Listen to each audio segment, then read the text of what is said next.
London is completely out of control. In fact, the whole country is out of control these days, but specifically the capital city. And the people responsible are the head of police, Cressida, and our lovely mayor, Sadiq.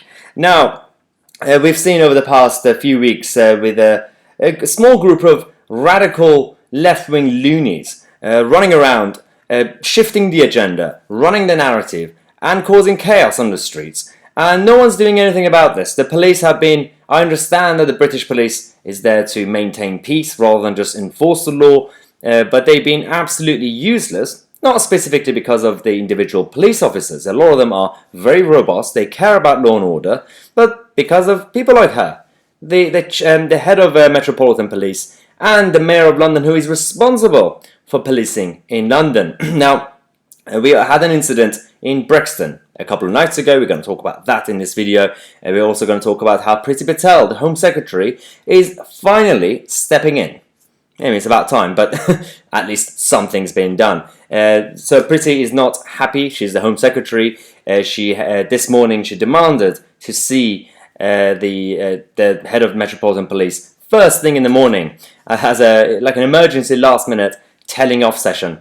And to find out what's actually been happening with the Met, what's the direction, and how is it that every time these left-wing Marxists come out in the streets, they can do whatever they want to do, and even though Parliament have made mass gatherings and essentially protests and peaceful marches illegal, they're still doing it, and the police are essentially promoting it, saying, guys, you're coming out, good, but let's maintain the peace. They're not supposed to be coming out.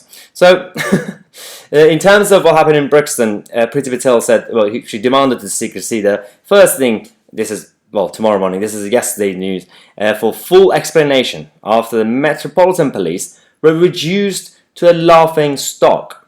That's true. It's embarrassing. There are people watching us from across the world, laughing, thinking, what's going on with the UK? Is policing actually a thing anymore?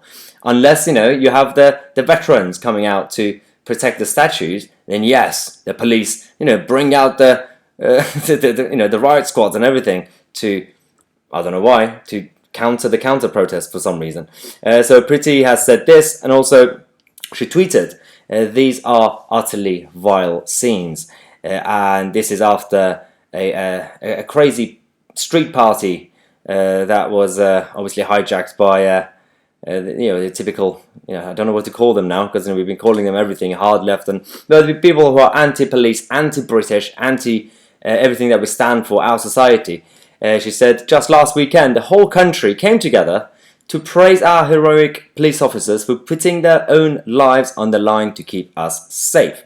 I'll be picking up with the Met Commissioner immediately. Now, finally, Priti Patel has come out and actually done something. I hope this gets somewhere. I hope it's not just another gimmick from a politician. I do have faith in Priti and on some stuff and other things, and she's been very slow, but it's not just her, because the Home Office and the bureaucrats and civil servants in the Home Office are very reluctant to act on a number of issues, including what's happening in Dover with the boats coming in. They're still coming in.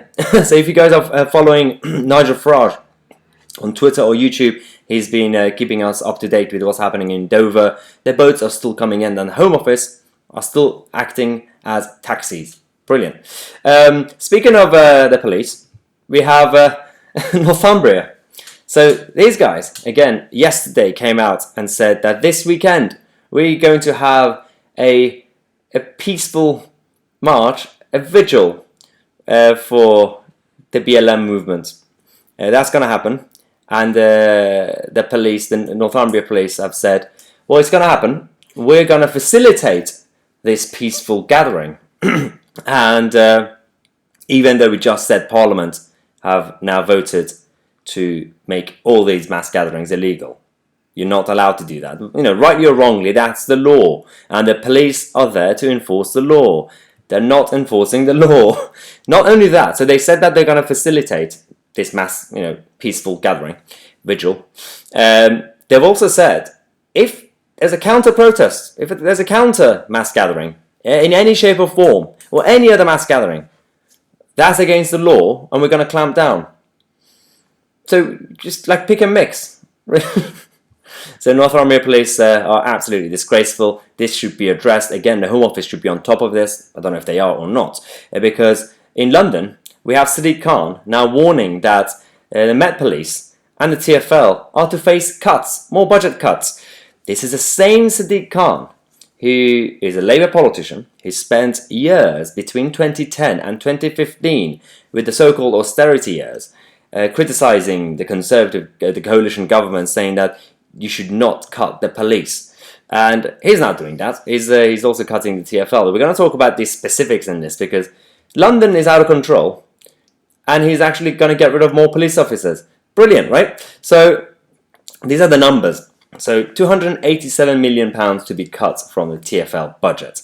Now, his excuse is the recent health crisis and the lockdown stuff. They're losing money. But in reality, TfL essentially went bankrupt before all this happened.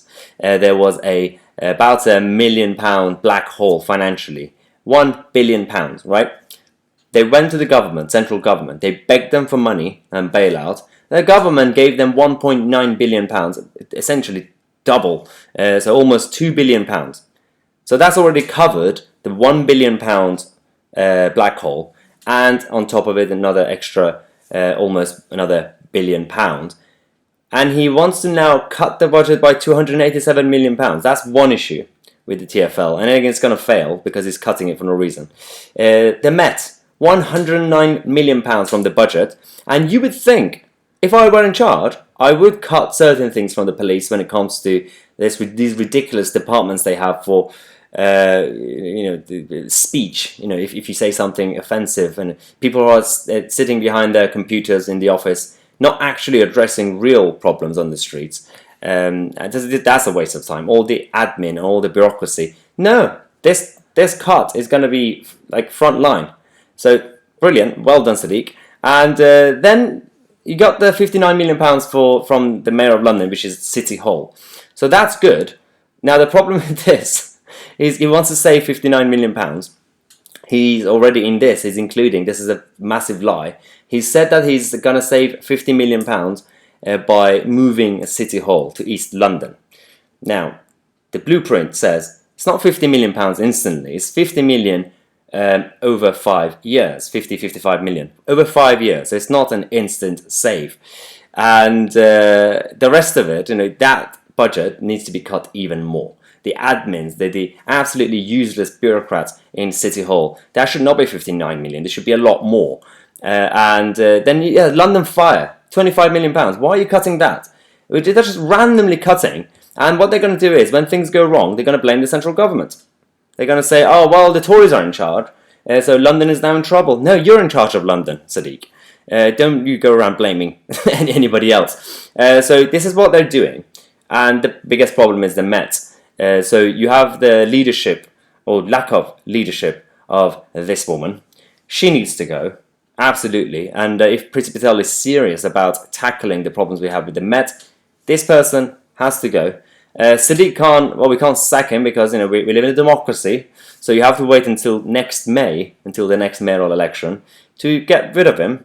Now, the main opponent is Sean Bailey, the Conservative candidate, and the team have been quite weak and feeble. I've said this many times. The election was supposed to be a month ago in London, and hardly anyone in the city knows who Sean Bailey is. And some people say, well, he's a nice guy. I mean, I've met him a few times. He's a great guy. That's irrelevant. This is politics. We don't vote for niceness. We vote based on efficiency and people who can get things done. So I hope that somebody could actually sort this mess out, because with the Met we need proper reform. With the City Hall we need proper actual cuts. With the bureaucracy and the admin. And otherwise London is in trouble. And yeah, London is already in trouble. A lot of you are going to leave a comment saying London is a lost cause. But it shouldn't be the case. So this is what we have for now. In the next video after this, in about a couple of hours time, at 8 p.m, I'm also going to post a video about socialists, one specific Labour council, a local Labour council in the country, that is forcing all the councillors from all parties in writing to support Marxism. Yay. So that's what's going to happen. The socialists are coming back as usual.